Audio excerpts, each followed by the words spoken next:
อเท่าหูจักพอตู้ก้อนบ่พอตู้ก้อนพอตู้ก้อนพอแพทย์มันเบ้าชีจันบ่ได้เล่าสู่ฟังบ่เรื่องตู้ก้อนบ่เลยตู้ก้อนเราคนเมียหลายคนเมียเราเป็น10ปุ่นเมียเราหนีป้าคู่เถื่อเมียเราได้ดีเนี่ยเราหลีดของเราเป็นคนแบบว่าสงสัยเรามีของดีแล้วเลยขับไปอยู่น้ำเพิงเนาะคนแบบนี้ขับไปอยู่น้ำเพิงได้เรามักแต่ผู้สาวชำน้อยอายุ17-18คน60ล่ะบ่แม่นแนวเนาะตู้ก้อนมาสิตู้ก้อนชื่อแล้วนะบัดบ่จีจันมาถามแล้วเด้อไผตู้ก้อนนะว่าจีขอของดีน้ำตู้ก้อนก็บ่ให้เรามีของดีบ่เราจังได้เมียน้อยอยู่หั่นเด้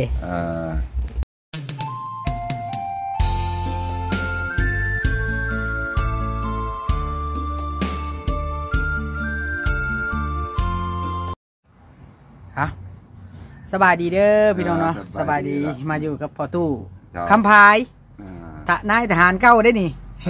พี่น้องเนาะมานี่ก็มาหาเราครั้งแรกเบาลี่มาแล้วมือนั่นแต่ว่าเบาลี่กับบ่ได้ถ่ายทำเพิ่นเพราะว่าเพิ่นคานเปิดเพลงเนาะตอนน่ะเลยบ่ได้ถ่ายมานี่ก็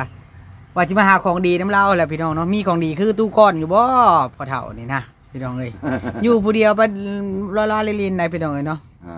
อาศัยกินตามวัดตามว่าไปแหละน้องพ่อตู้เนาะแม่เลยนะ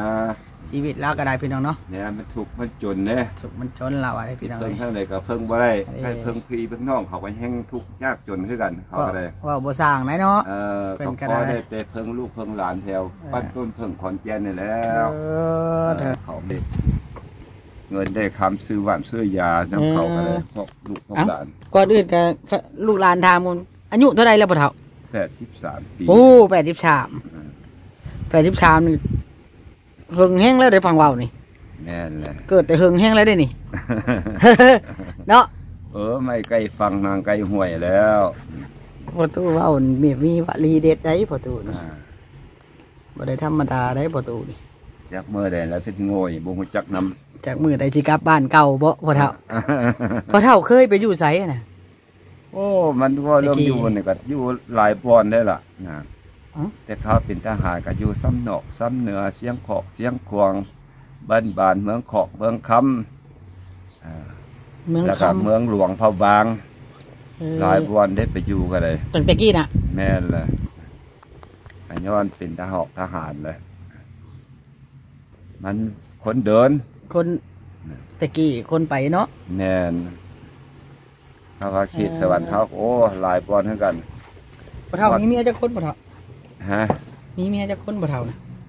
โอ้เมีย2 คนนี่แล้วเมีย2 คนเพิ่นไปไหนจะเพิ่นเสียบ่ขออนุญาตกก็เสีย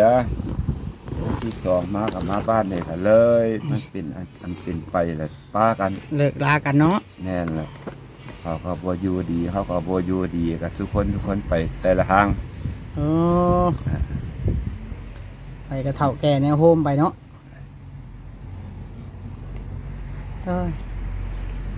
แต่ละมื้อนะพ่อเฒ่าอยู่ผู้เดียวนี่บ่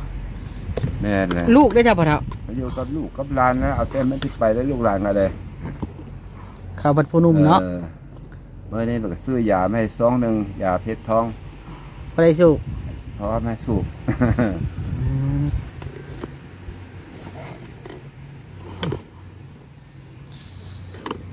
พ่อเฒ่านอนนี่แหละเดี๋ยวนอนพี่เขานอนอยู่ในบ่หรือนอนอยู่นอกนอนนี่แล้วหรือนอนนอกเลยแม่นเลยขนาดนอนนี่ดอกยังไก่ก็ยังเสียพ่อเฒ่ามีของดีอยู่บ่โอ้บ่เรื่องเครื่องนี่มันก็ทิ่มมาได้เลยทิ่มเบิดล่ะทิ่มมันยังน่ะโอ้ก็ย้อนว่ามันเบิดเลยมันคุณค่าแล้วจะเกี่ยวไปเฮ็ดยังบ่พิษสลีก็เอาทิ่มมันแล้วเพชรฉลีมีอลีบ่เพชรฉลีตะกี้มีแท้เลยมันหลีกบ่เป็นหลอดเลยเป็นหลอดเท้าโปเมอร์เนี่ยมันหลีกบ่แม่นปืนจะยิงบ่ถึกบ่หยังเลยมันไปทางอื่นแล้วเงินคำกับแก้วก็หลีกคือกันบ่หลีกคือกันเบิดเอ้ยบ่เอาไปน่ะเนาะบ่เอาจังว่าญาติพี่น้องก็หลีกกันเบิดนะครับว่าหลีกนะเพชรฉลีเพชรฉลีว่านไผใจดำได้บ่เฒ่ามีบ่โอ้ตัวนี้นี่มันหายไปเมื่อแล้ว แต่เท้าอันยังสบู่เลือดบ่ สบู่เลือดบ่ว่านตึงบ่ว่านเสมือนบ่มันมีสรรพคุณว่าใดๆว่านสบู่เลือดเนี่ยแล้วก็ว่าเรื่องประเภทมันยิงบ่แตกไข้บ่ลั่นและพวกนี้สบู่เลือดอะไรแล้วก็ว่านตึงขั้นเขาตีเขาได้ให้ไข้ขึ้นเบ่งขึ้นว่านตีบ่เจ็บตีบ่มีเจ็บว่านเสมือนนี่ก็กินลงไปก็เสมือนแล้วก็ตีกันบัดนี้ตีบ่เจ็บอีกตีกันแล้วคนตะกี้ตีกันมันบ่ได้ผิดนะมันมีกฎหมายเนาะมันโดนพื้นตะกี้น้ำบุญวัดบุญวาแบบว่าป้องกันตัวเนาะแมนว่าเรื่องป้องกันตัวก็ว่าแมนว่าเรื่องอันนั้นแสดงนักเลงบอกแสดงว่าโค้งว่าใช่เนาะแสดงว่าโค้งกระพันก็สมมติว่าบ้านนาไซเหนือนาไซใต้นะบุญเอาเชิญมาเด้อนะมาเหตุการณ์มาลองกันนะเนาะไม่หลับมาลองกันใครยู่กับยู่ใครบ่ยู่กับต่อพอเห็นอย่างเป็นยักษ์คนได้แหละไม่ใช่ทุกคนเก่งน้ำกันว่าซะสมมติแต่สมัยก่อนเนาะแม่นเจ้ากับมีเครื่องขอกับมีเครื่องเลยเจ้าบ่เท่าทิ่มบ่ทิ่มมาได้ล่ะถ้าเราบ่ทิ่มแบบนี้ไม่จะซักเข้าตัวเนาะนั่งเรือแต่ลายเนาะมีแต่ยันกระเจาะกระจายกระทิ่มมาแล้วเป็นปอบได้กระจายโอ้ญาติเป็นปอบแล้วที่ญาติเป็นปอบเลยทิ่มญาติเขาไล่หนีจากบ้านเนาะแม่นไปส่วงเหือก็เลยเห็ดโตนลงน้ำอันฟูออกจากเสือเห็ดตะลีบอ่ะแม่นแหละแต่ตั้งใจทิ่มเลยบ่ได้บ่ได้ทานตั้งใจตั้งเฮ็ดเฮียเนาะอย่างใดเนาะแม่น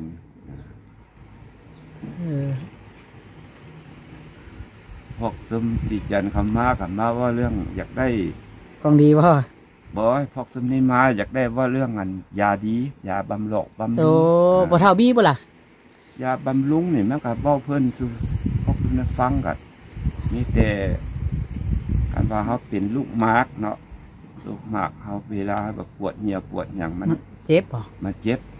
กันมีแต่เครือหญ้าป้องครับอันหญ้าหนวดแมวแบบคือเนี่ยเด้พอก็ยังมักไว้อยู่นะกินใช้เหล้าก็พวกบ่ใส่น้ำมักใส่น้ำแล้ว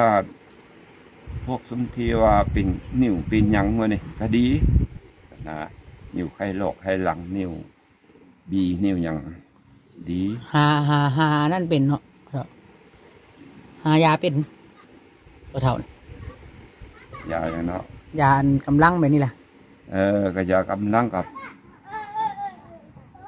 พวกสมนันมากับมาว่าเรื่องยากำลังแล้วยากำลังกันไม่แต่หากยาป้องหากยาขิวแล้วก็หากยาอันนี้หากอันพักตำนินแล้วก็ต้นอันนั้นต้นหนวดแมวแล้วกงหนวดแมวที่ว่าเอาไปกินกับแกงน้ำไม้นะบ่เลยหนวดแมวหนามบ่อันนี้จะยกมึงด้วยขุหอยถึงหัวจอนมาเบิ่งมันยามจะบ่มียามฝนตกใหม่ยังมีทุกสิจันให้เจ้าโง่อยู่มีอยู่เราอ่ะตามห้วยบ่อย่าแม่ละมันอยู่นั่นตามห้วยตามบนดงที่ว่ามันซุ่มมันซักช่งเนาะที่ว่ามันซุ่มมันอากาศเย็นนะมาเกิดมากมันหันเวลามันสุกมันแดงกินได้ปิ่นพั่วอกบ่สูงนะประมาณ70 เซนทางความสูงถ้าบนงามได้ไหมบนงามแบบประมาณ50เพียงหัวเข่าเขาเอามาตากไว้บ่เขามาตากไว้มาตากมานะคือพวกซุ้มอัน5 อันหญ้าฝรั่งเนี่ยหญ้าคิวเนี่ยแล้วก็5 อันตำนินเนี่ยมาตากแดดแล้วก็มาผสมกันแบบนี้คันจะเอาขีด 1นะซะขีด 1ให้ไม่ได้ขีด 1น้ำกันมัด กะแบบน้ำหนักมันนะบ่แมนความน้ำหนักของมันแล้วมาดองใส่เหล้ากินเศร้าแรงแต่ว่าอายุยังน้อยบ่อยากให้กิน60ขึ้นเมื่อยังให้กินแพ้เนาะมันมักเกิดตุ่มเกิดคันคายก็อย่างดีมันบ่ค่อยดีปานใดเนาะแม่นเจ้ามาน้ำรถบ่มากับเมียข่อยอยู่เนาะมาแวเบิ่งมื้อนั้นมาแล้วบ่เห็นบางมื้อก็บ่เห็นเจ้าลงวัดเนาะมาแล้วแต่เช้าบ่เจ้าลงวัดเฮา9 โมงเฮาไป11 โมง12 โมงโมงนึงมาไปชั่วมื้อบ่เฒ่าไปคุมื้อก็ไปคุมื้อแล้วกันบ่ไปก็มีแนวกินได้มื้อนะพ่อเฒ่านี่ถือว่าเป็นคนมีของในระดับนึงแต่สมัยก่อนค่อยว่าบ่มีเหล็กไหลบ่เฒ่าโอ้ตัวนี้หายากบ่ได้มีได้เลยเนี่ยบ่มีหลายๆแต่ก่อนน่ะมีบ่แต่ก่อนเฮาบ่มีเฮาไปเสือกไปเสือตะกี้นี่เฮามีแต่ผักกะหญ้าเอาไปเฮ็ดหยังผักกะหญ้าผักกะหญ้าเฮาไปขอแล้วเพิ่นฮอดเฮาสิขอนะเพิ่น5 ปีไปหั่นหรือ3 ปีเฮาก็ไปขุดเอาแล้วบ่ให้เงาเฮาทับแต่งอันหาไปของูตีผักกะหญ้าเป็นหนามมากินเนาะมากินกับซุปหน่อหมกหน่อไม้อันเป็นฟุ่มเนาะเป็นน้ำแม่เอามากินให้เจ้ามากินกับซุปหน่อไม้หรอกยอดอ่อนมันนะแม่ขุดเอาบ่เขาไปขุดเอา5 ขอเพิ่นโอ้ยย่าเอ้ยลูกก็บ่มีหยังอยากให้ย่าไปอยู่น้ำลูกน้ำหลานเฝ้าลูกเฝ้าหลานลูกสิไปแนวหนาไปแนวหนาก่อนลูกขอทำยาเนี่ยให้ยาไปอยู่น้ำลูกใน3 ปีแล้วลูกถึงมาส่งแล้วก็ขุดเอาแล้วกันขุดเอาแล้วก็ใส่ขัน5แล้วกันไปยาเลยเมื่อเฮือนแล้วก็เมื่อเฉยบ่กับบันนี้ขั้นฮอด3 ปีแล้วเจ้าต้องไปส่งเพิ่นนะถ้าพอส่งแล้วเป็นบ้าแล้วแต่เขาสมมติว่าเขาขอจักปีต้องไปช่วงตามกำหนดแมนแนวนั่นพอเขาไม่ได้แนวนั่นแหละพี่กี้กันเลยพอเรื่องประเภทโอ้ลูกปกลูกปืนโอ้พอไม่น้อยละทำไมจำเขาจะยิ่งเนาะเพราะว่าสมควรเลยสาธุเถาะกินรอดพระแก้วพระบางยังมาเท่าคมเมอร์นี่คุณบารมีเนาะครูบาอาจารย์เนาะแมนซอยปกปักรักษาจนได้รอดทั้งมื้อนี้อันหนึ่งมาเขาพอขึ้นคุณแม่เท่าเนาะเท่านี้คุณเที่ยวดาตบดินดินเนี่ยตบดิน3 บาทยิบในหัวไปอันนี้นะอันนี้ก็ดีขึ้นพอเท่าออกเพราะจากทหารออกจากทหารบ่รู้ว่าจะไหนโอ้มันเป็นปี90ออกกินบำเหน็จเลยเนาะแม่หน่อยกินบำเหน็จสมัยบำเหน็จปี90 1990ได้เงิน1 ล้านได้เงิน1 ล้านก็มาสร้างเฮือน1 ล้านบาทบ่1 ล้านกีบนี่นะโอ้ปีสมัย1 ล้านกีบว่าสมควรได้ปี90มันมีแต่ใบใหญ่แท้ใบ5 กีบเด้อเงิน1 ล้านกีบเงิน1 ล้านกีบแม่นจากช่างเฮือนก็ได้บ่ได้นี่1 ล้านกีบอยากได้ฮอด2 เป่าปุ๋ยเท่าไหร่เงิน1 ล้านแสดงว่าไม่ได้ธรรมดาเนาะมีใบกีบบ่ช่วยลายใบกีบก็ใบ5 กีบจังหวะ1 ล้านกีบ1,000 ล้านกีบว่าไง1 ล้านใบกีบพี่น้องเลยเนาะแนวนั้นทำไมก็สั่งสีก็ไว้แพงกันมีเท่าไรมีเตะทำไมด้านเนาะมันมีแต่แผ่นทอ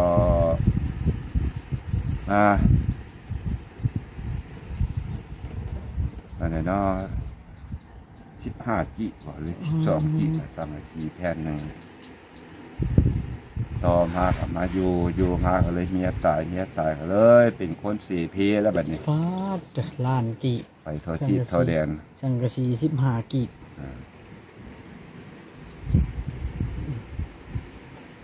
แน เนี่ยว่าหมู่คู่กับไปเมืองนอกก็พอเห็นก็โอ้ขอมาช่วยเหลือทอดหมู่คู่กันเลยที่ว่าเคยไปร่วมศึกสงครามบ้านลบเจอน้ำกันเนาะกันเป็นชื่อเนาะบ้านลบมหาราชแถวสราภูคูนน้ำกันนะถ้าจื้อน้ำกันตะกี้นะเขานี่ขึ้นมหาราช2มหาราช1เพราะเพิ่นตีได้แล้วมหาราช2เขาขึ้นไปสิไปปลดปล่อยต่อแล้วปลดปล่อยแตกลงมาวังเวียงต่อวังเวียงกันเลยมาพักพรกันเลยออกทหารเลยไปนะเพราะว่าพวกซุมเข้ามาเลยพวกซุมอันคณะประเทศลาวของเมืองเนี่ยเข้ามากันเขาก็เลยออกเลยที่เขาเป็นทหารฝ่ายอเมริกาทหารรัฐบาลยังจัดแล้วเราออกแบบนี้เนาะคาดว่าแมนไผ่บ่ออกแมนที่ไปสัมมนาเขาหาได้ไหมเนี่ยไปสัมมนาพอได้เสียงศอกเสียงไซสัมมนาเสียงขอกเสียงขวงเขาก็ไปแล้วแบบนี้นาก็เลยออกบ่ได้ไปอันประเทศนอกน้ำมูเนาะแม่นเลยอันบุญบ่ลายสายบ่ยาวจักกี้ไผอยากไปก็ได้ไปบ่จักกี้แม่นแล้วเหมาะกับบ่ติได้เลยเบิ่งแต่พวกซุมที่เขาโตนไปอยู่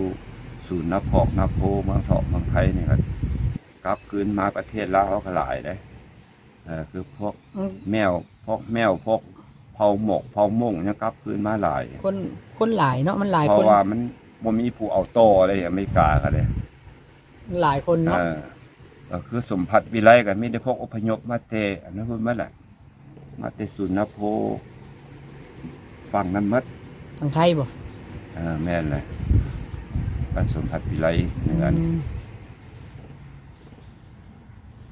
อันนี้พวกร้อยเอกร้อยโทพวกทุนจ่าเอกจ่าโท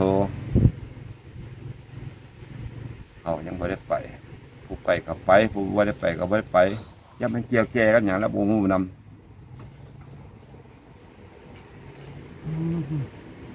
ตั้งแต่ลูกน้องมังเปล่าพอกซุมเผาหมอกเผาม่งผู้ไม่ได้ไปยังไม่ได้ไปก็อยู่ตกอยู่แถวนะบ้านสมสะอาดแขวงคำวันเน่พอกเผาม่งลูกน้องมังเปล่าก็ได้แนวนั้นอย่างว่ากูเมื่อเนี่ยพออยู่ไปหันละลูกเอ้ยโมมีกับอยู่ไปทีละวัดจูวัดกินถ้าเมื่อใดมีก็กินหลายถ้าเมื่อใดบ่มีหลายก็บ่กินน้อยเอาเนี่ยเขามันจนกินพอเพียงเด็กคือคนเฮาเนาะเจ้าชีวิตเพิ่นกาวหั่นแหละอยู่พอเพียงกินพอเพียงบ่ทะเยอทะยานอันทะเยอทะยานแล้วไม่กินบ่แซ่บนอนบ่รับจังนั้นเขาเจ็บป่วยโซเห็นหมูอยากได้รถขี่เด้ก็อยากได้น้ำหมูแต่โดยบ่ได้มีเงินเนาะแม่นบ่ให้คิดหลายกันจังนั้นเจ็บป่วยโซแนวนั้นถือคำขวัญเพิ่น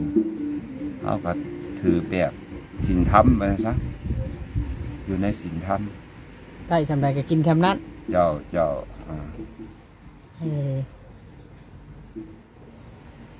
ถ้าทะเยอทะยานอะไรแม่นสุขภาพโอ้ยแห้งแต่พอมันคิดหลายนอนก็พอรับมันเกี่ยวแก่กับสุขภาพคนเขาเดี๋ยวคิดหลายมันป่วยโซแนวคิดนี่แห้งกลัวแนวอื่นกว่าร่างกายบ่แม่นเลยมันบั่นทอนจิตใจเนาะเจ้า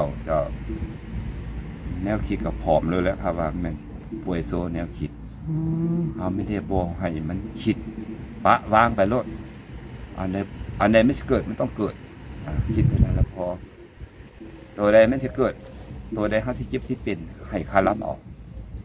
โอ้แนวนี้เนาะกูที่เจ็บเนาะกินอาหารแนวเนาะกูที่เจ็บเนาะถ้าคิดมันจะมีความสุขตัวเองคิดว่ามาอยู่บ้านในกระสาน12 ปีโบได้เคยมาที่ซ้อหลอกซ้อร่วมคือเขาได้คนแข็งแรงเนาะย้อนว่าเขาคาลัมหนึ่งมาเขาบ่กินหอยกินปูกินกุ้งกินชิวถ้าเขากินมันจะเจ็บคอเจ็บดู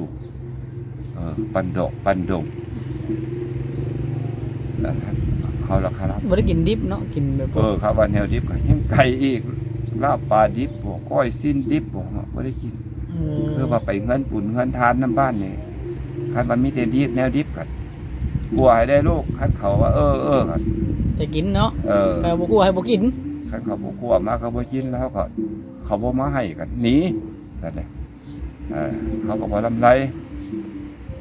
ชาวสุขภาพเนาะคันเขาอบสิ้นอบดูอบดิ่งมากินแต่แนวซุกอะไรมาซะว่าซอยสิ้นซอยเสือซอยอย่างตอนมักใหญ่โอ้กินอะไรแล้วไปแต่ละบอลแต่ละงานเป็นอย่างนั้นมันส่วนตัวเขามีแต่มักกินเนี่ยไปเบิ้งเขาฆ่านะฆ่าลงปรับว่ากินตับกินสิ้นดิบโอ้ไปนี่ไอ้เยื้องไปเบิ้งเอาเราไว้ชื่อนั่นอย่าสูบเด้อลานเอาให้โอ้สาธุลูกอายุยืนเป็นสุขอยู่ดีไม่แห้งอายุมันควรยืนเด้อปีไม่ฟ้าไม่ไกลมาฮอดอายุมันควรยืนคิดหาเงินไรน้องคิดท้องให้ไรมาบาท$ไล่ลังเข้าเด้อให้ได้ดังผมมาปรารถนาลูกทองพี่น้องมายามประตูคำผายเดี๋ยวมื้อหน้าจะมายามไหมพี่น้องวันนี้ก่อตัวลาไปก่อนฝากกดไลค์กดติดตามเด้อพี่น้องเบิดสู่ผู้สู่คนพี่น้อง